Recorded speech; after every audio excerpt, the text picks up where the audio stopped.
That's Debatable is sponsored by MB&G. MB&G is specialists in the esoteric world of vehicle and furniture warranty insurance, delivering quite marvellous customer service, prompt claims payment, and a highly developed understanding of how to deliver these products in a way that is both compliant with the regulations and attractive to customers. To find out more, call Paul Smith, the Managing Director, on 07887 501 441. That's 07887 501 441.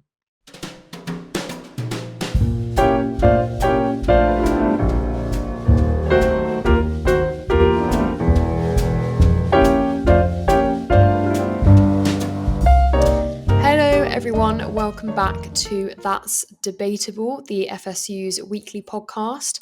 Had quite a busy week with one story in particular that we're going to start with, and that is the Thanet District Council proposal to introduce a new public spaces protection order, which has now passed. And some of you may remember that last summer in 2024, the Thanet Council tried to introduce this PSPO, which would prohibit behaviour that would cause harassment, alarm or distress.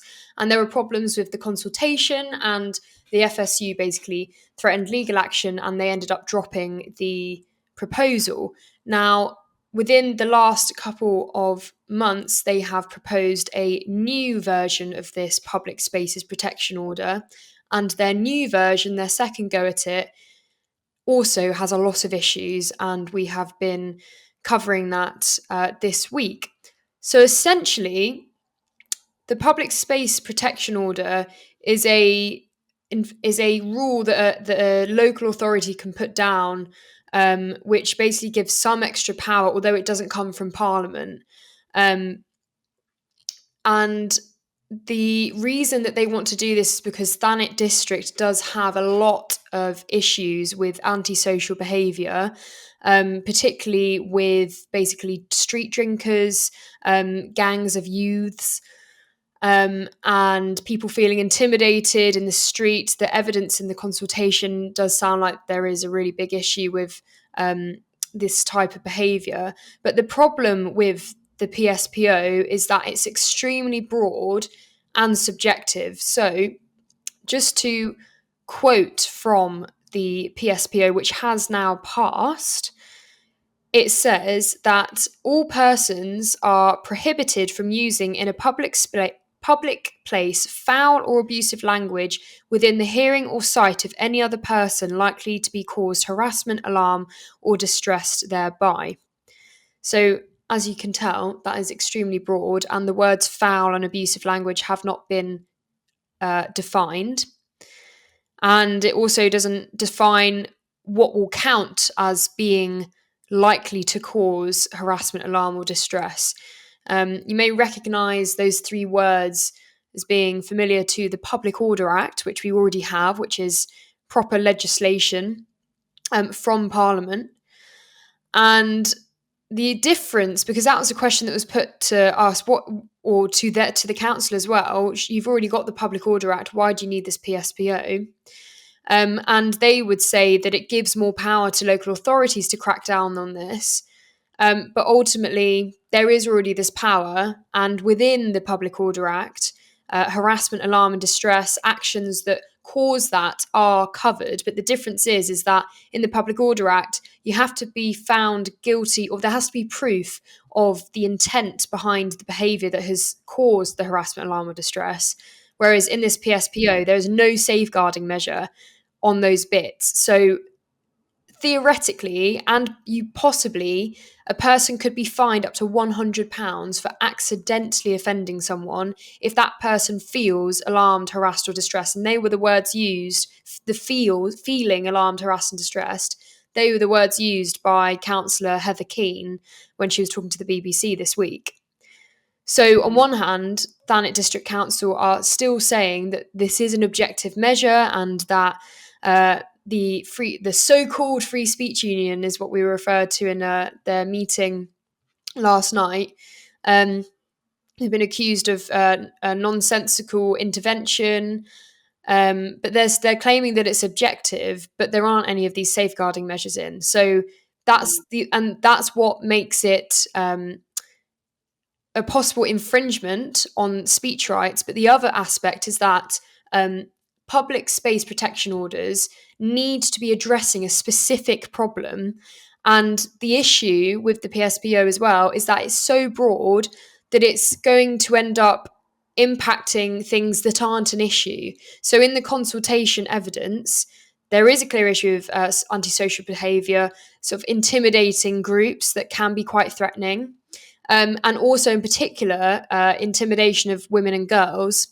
And so there are two parts of it that we have an issue with, and that is what we've called the swearing ban, the reference to foul language, and the humiliation ban, which is the reference to their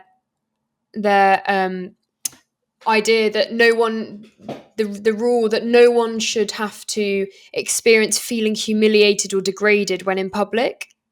But that might also have a lot of complications for people who want to protest, because we all know that there are some protests that will be offensive to someone and make you feel humiliated or degraded in some way, but that person's right to protest is still their right. And so there is a risk here that people will be fined. It's that the punishment is up to £100. It's 60 if you pay it off in a certain period of time, if not £100. On the basis that basically you could be upsetting someone. And obviously, we cannot be making rules based on people's feelings. And I think the key point as well is that there does need to be something done. Like the aims of the PSPO are completely valid. It's just there are unintended consequences that Thanet District Council are not considering that means that it's an overreach into people's speech rights. And so now it's been passed despite basically the Free Speech Union warning them that it is potentially unlawful, very similar to the last time. It's now passed. So we wait to see which of our legal options we take. But it's just an example of how local places are, I would argue personally, that it's going to end up going after low-hanging fruit rather than actually tackling the serious issues that are going on in Thanet.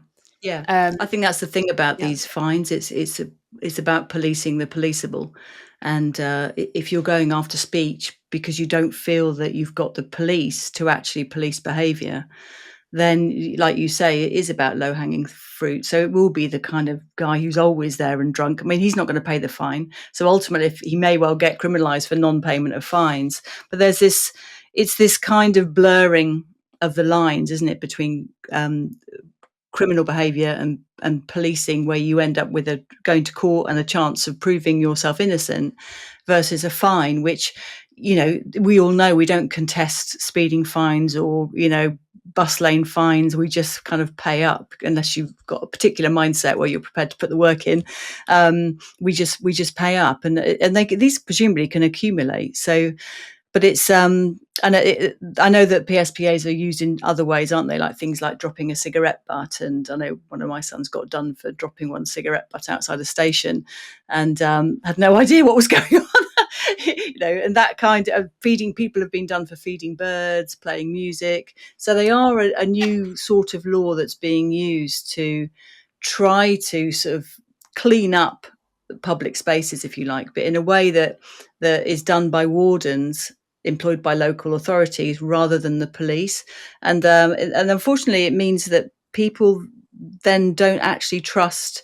Well, they don't see any more police, so that doesn't help them trust that they're being protected against proper crime. But what they do see is multiple wardens who it's not quite clear what they are, but they can come along and issue you with a fine, and that doesn't help because people just think then it's the local authority making money out of them, which is part of the motivation, I think. So yeah, it's really difficult. And obviously, seaside towns have got a long reputation for being disorderly. It's where people go to get drunk and to have a good day out, and there will be, certainly by the evening time, sometimes in the daytime, there will be disorderly behaviour. But also a lot of English seaside towns have got a lot of problems with poverty, where people are kind of shipped there and housed in bed and breakfasts from London boroughs, and all kinds of issues that get kind of shunted out to the coastal regions. So I don't envy the local councillors in trying to deal with some of the problems they've got. I know that a few of us were watching the live stream of the council meeting last night, which is an unusual thing to do on a weekday evening, but it was kind of interesting to see what they're doing. And obviously they really didn't like the fact that this had gone to the press. They really objected to the fact that they had been kind of criticised in the media, which is kind of interesting. There's a kind of hypersensitivity there, I thought, rather than really addressing the points we're raising. It was like, well, how dare this so-called organisation actually even, whip this up? There's a view that somehow we're doing it cynically, which we're not. We've done this. We've written to other councils. It's not just Thanet. They seem to think that we're just targeting them for political reasons, but it's not that. That was one of the questions, why are they just targeting Thanet? But the point is that we can only challenge something when the decision is being made. And they referenced how lots of other places have similar PSPOs, but we can't challenge them in the same way that we can challenge this whilst the decision is being made. Like, they're already in place. They referenced decisions that were made in 2018 by the previous Tory council that was a similar PSPO, but the Free Speech Union didn't exist back then, and there wasn't this sort of public outreach of, if you're concerned about free speech in your area, you know who to go to, whether you're a councillor or whoever you are. So we just wouldn't have been around even if that decision was being made then. There are only so many things that we can sort of use our opportunities to protect free speech, and this was one of them. They think that we have something specifically against Thanet District Council. It's just looking out for these things, and hopefully will prevent other councils from making the same mistake. And we've been very, very clear that we agree with the aims. Something needs to be done, but you need to change the wording to make it very clear what can and cannot be prosecuted, so that you can't be fined for accidentally offending someone. And that is a serious possibility under the current wording of this PSPO, which is obviously ridiculous. Yeah, and the kind of scope for malicious reporting and all of that kind of thing, it's just too great. And people that assume to be a problem and to be saying unreasonable things, like you say, that could then stretch over into the policing of protests, which might be protests against Thanet Council. So, given what's going on this week in Epping and in Norfolk, then you can see why lots of councils will be very nervous about the kinds of reaction they're going to be getting from people in the upcoming period, and that people will be protesting quite legitimately. And while that's obviously very worrying for councillors in the sense that they obviously don't want things to get out of control, but at the same time they do. One of the ways in which we hold them to account is by being able to protest outside. So yeah, it's a really interesting one, and it takes us on to the next story, which actually is another incident where speech is policed instead of behaviour. So this is the case of a man called Jon Farley, who is not a Free Speech Union case, although we have offered to help if he wants help from us.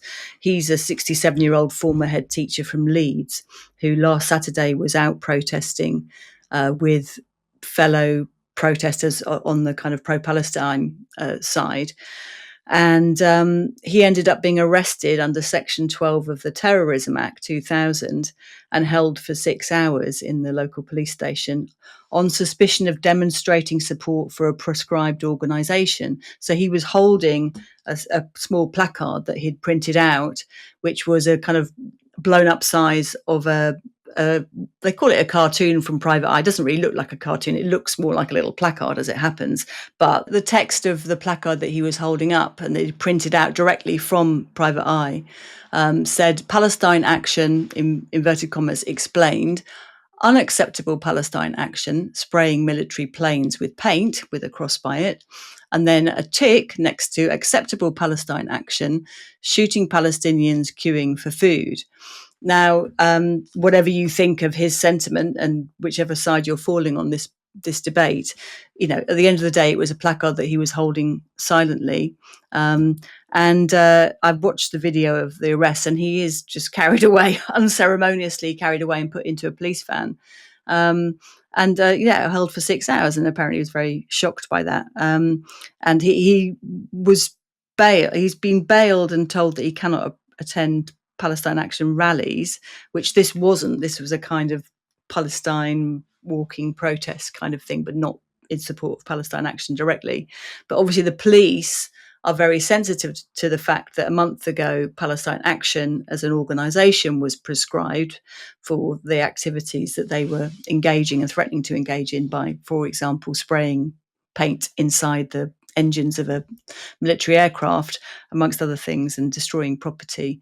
A controversial decision to prescribe them because obviously they're not ISIS, they're not the IRA, they're very different to that, but at the same time they're doing protest which is not recognisable as well, it certainly isn't legal protest either. So they're somewhere in between.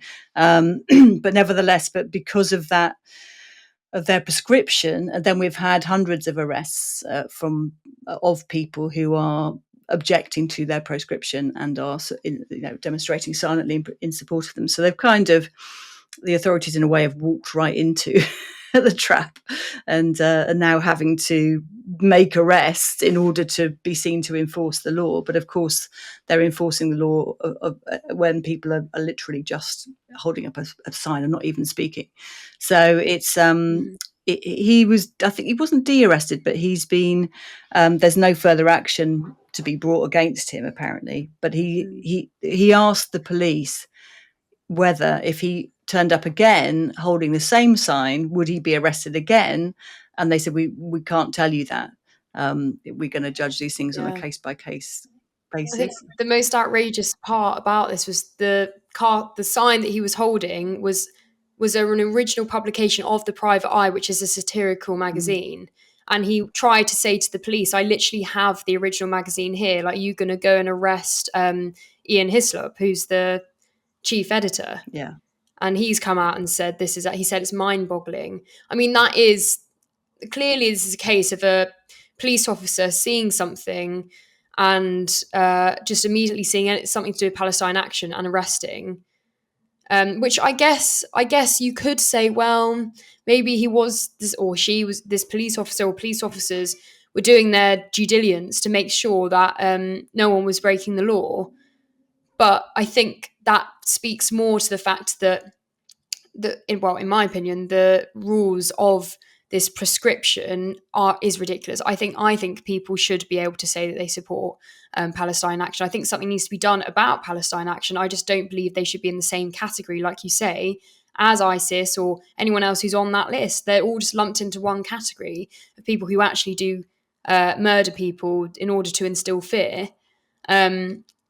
Whereas I think that people should be able, as much as I completely can't stand what the domestic terrorism, as it's been called, I guess technically it is, the idea that someone could be sentenced to 14 years in prison for holding a sign in support of them, to me seems extremely draconian. So, but then again, maybe this police officer was just doing their job by seeing something to do with Palestine Action. But even if you look at the sign he was holding, it does say it's from the Private Eye. And Ian Hislop actually makes a joke. The worst bit about this is that they hadn't heard of the Private Eye before, because the guy, or what was his name, Jon Farley, was saying to the police officers, this has been published in a widely respected and recognised paper in this country. You're going to go and arrest them? Like, you're not allowed to hold a newspaper that's been published in this country. That holding it's illegal, but publishing it isn't. So yeah, it's a very bizarre case, and we end up in this situation where, weirdly enough, both left-wing people and right-wing people are calling the government fascist. I mean, it is really weird. And so looking at the responses on Twitter to our tweet saying, if Jon Farley wants our help in seeking an apology from the police for wrongful arrest, we would help him. And quite a lot of people in response to that are saying, what? Why are you supporting? Give them a taste of their own medicine. The left are the ones that have screwed everything up. And, you can see it's really hard for lots of people to be consistent. They're vengeful and they don't really care. Somebody say, if he's a lefty, they deserve what's coming. And of course, the point about free speech is that you have to defend it for other people, because this is where the rules are made. The rules are made by the practice of policing free speech and in the invention of new laws, or the adoption of new laws. And if you're not alert to that, and are really able to be consistent. And I don't expect everybody to be able to be consistent, but that's why we have to be consistent, because we have to work really hard to kind of rise above our own tendencies. So anyway, so it'd be interesting to see what happens with that.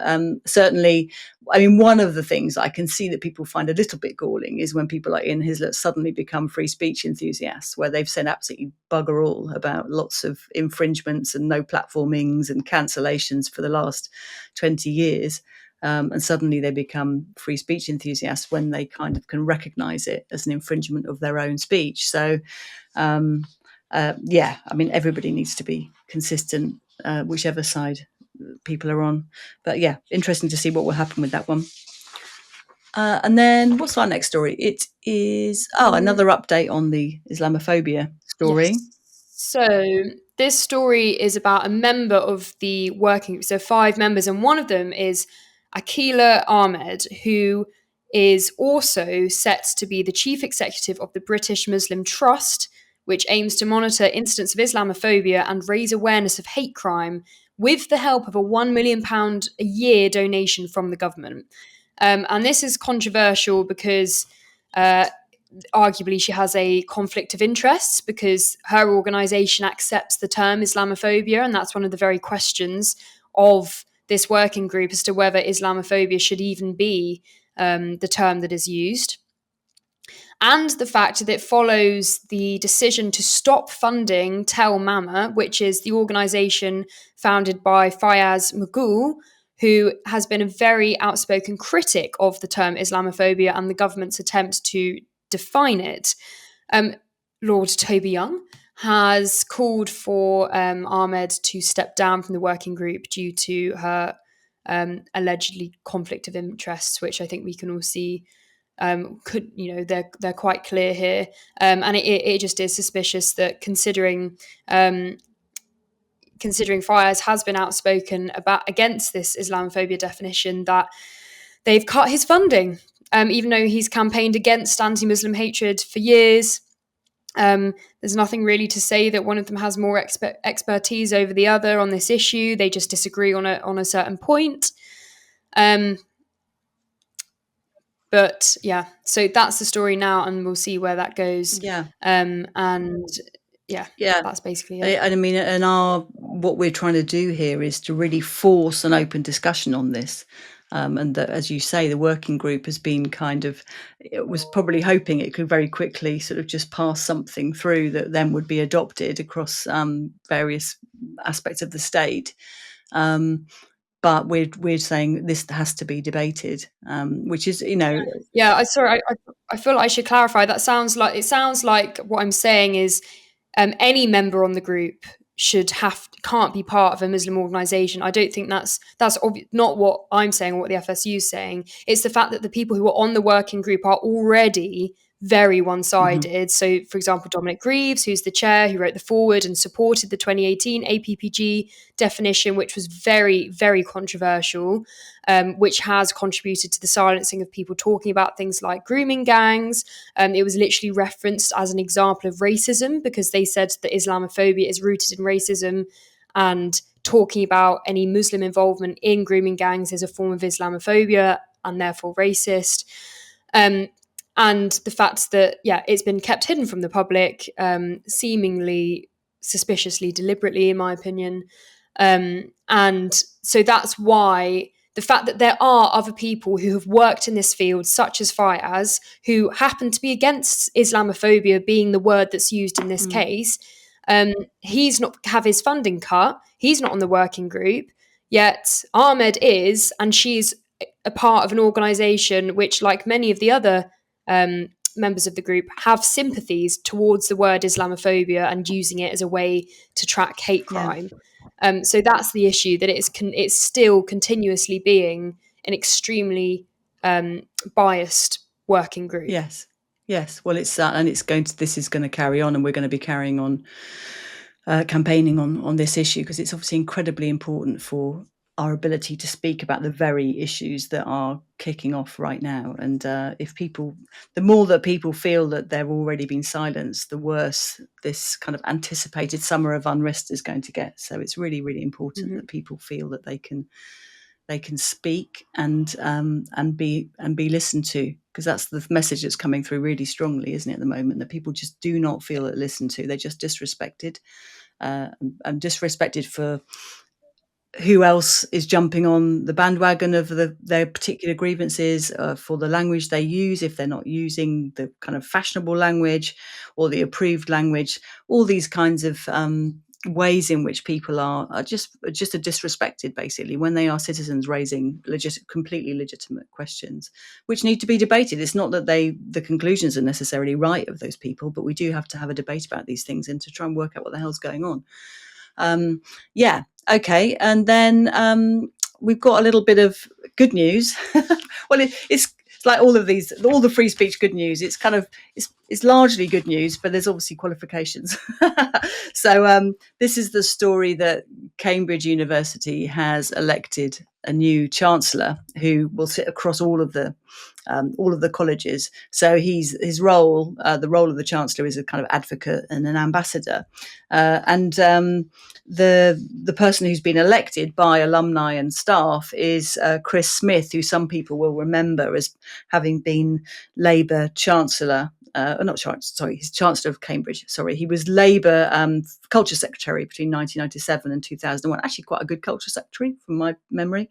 But he's already master of one of the Cambridge colleges, Pembroke. So he's kind of pretty rooted within Cambridge already. And the reason why we're particularly kind of interested in this story is because the FSU worked with an organisation called Alumni for Free Speech when the election process was going on to kind of assess the main candidates, the top 10 candidates, and to find out directly from them what their views were on academic freedom and free speech. So Alumni for Free Speech sent a kind of questionnaire to all of these candidates, and which is quite demanding, actually. I was looking at it, and the answers that they were asked to provide were really quite substantial. So it's interesting to read them. I will put a link so you can read what the responses were. I know it's after the fact, but it's kind of interesting to see that a lot of them were talking about the need for academic freedom and freedom of speech. And they were then ranked by the report that was published. Chris Smith wasn't top of the ranking, as it happens, but nevertheless, he did seem to understand the importance of academic freedom. He did say that he would be against no platformings. He did say specifically that were an incident like the incident where Helen Joyce was protested against and disrupted at Cambridge, and had staff from the college where she was due to speak against and write letters to students saying she shouldn't ever be invited. He said he would definitely support her right to speak, and that at Pembroke College they have actually made sure that the Politics Society has a really kind of broad roster of people speaking. And then not only that, when he was elected, he was then on the Today programme on BBC, and he was very clearly pro-free speech. It was his priority, he said. And he said, I would argue very strongly and publicly against any cancellation of speakers or deplatforming of people with controversial views, and said that students should be encouraged to go along and to listen, to disagree, and to start a discussion. So that's great, in the sense that what we need is leadership in every institution, and particularly in the universities, where there is an opportunity now to kind of restate the original and rediscover the original purposes of the university, which, as Chris Smith said, was education, learning, knowledge, and self-discovery.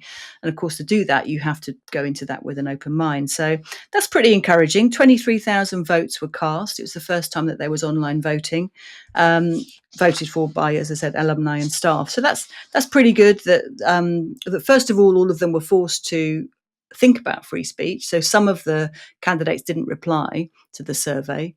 Others did, with varying degrees of equivocation about free speech. But nevertheless, it was put on the agenda by FSU and Alumni for Free Speech, and then hopefully going forwards, that this will be something that's at the forefront of their minds, and a kind of commitment on behalf of Lord Smith to kind of see this through. So that's really good, I think.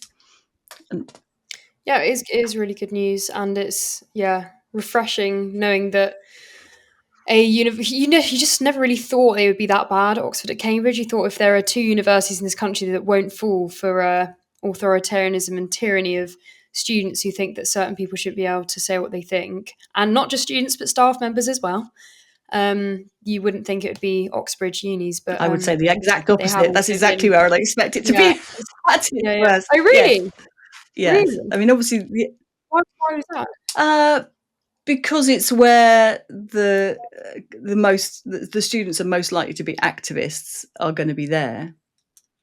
Partly, I would like to think. I guess. Well, I didn't go to an Oxford uni. From my perspective, it really shocked me learning when I sort of got interested in free speech, learning that Oxford and Cambridge have had such an issue. Because in my mind, I thought, but these people are meant to be the best and brightest. Surely they back themselves to go and argue with these people rather than say they shouldn't be able to speak at all. I think, from that perspective, I've always been very surprised, and especially staff members, the extent to which staff members were involved in Helen Joyce's deplatforming and sort of the public saying, "Yep, we don't agree with this either." I couldn't believe. But I almost at other universities, I just maybe I'm being a bit snobby about it. No, I went to a university that was nowhere. I went to Leeds. It's a good uni, but nowhere near the standard of Oxford and Cambridge. I just sort of think, well, it is just a standard Russell Group uni, more likely to not really get why free speech is important. But it really did always surprise me when Oxford and Cambridge had these issues as well. Well, it just shows that kind of, getting A stars at your A levels doesn't necessarily mean that you understand free speech and certainly don't hold it for other people. In fact, I think in some ways you're more likely perhaps to go towards the dafter theories, to be honest. I mean, conversely, there have been lots of incidents of staff at Oxford and Cambridge pushing back. So Arif Ahmed, the new free speech czar at the Office for Students, obviously was a Cambridge academic and was very important there at pushing back on these things, inviting speakers and holding salons with students and standing up for students. So I think that's quite a lot of the pushback has happened in Oxford and Cambridge, and in some ways, just took some of the academics to kick into gear in order to kind of make a stand. So, yeah, for all that's bad, there's also the good, and probably staff maybe not quite as demoralised as some of the other universities.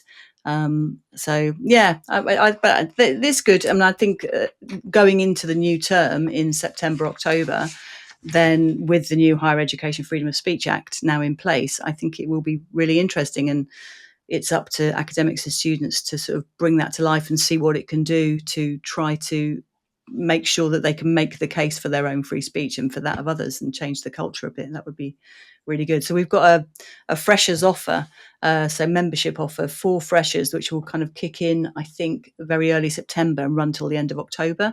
So if you know any students, you can encourage them to take up that offer, and it gives them quite a substantial discount on FSU membership for the first year. So that's something to keep an eye out for in our newsletters, because we'll be publicising that quite a lot. Good.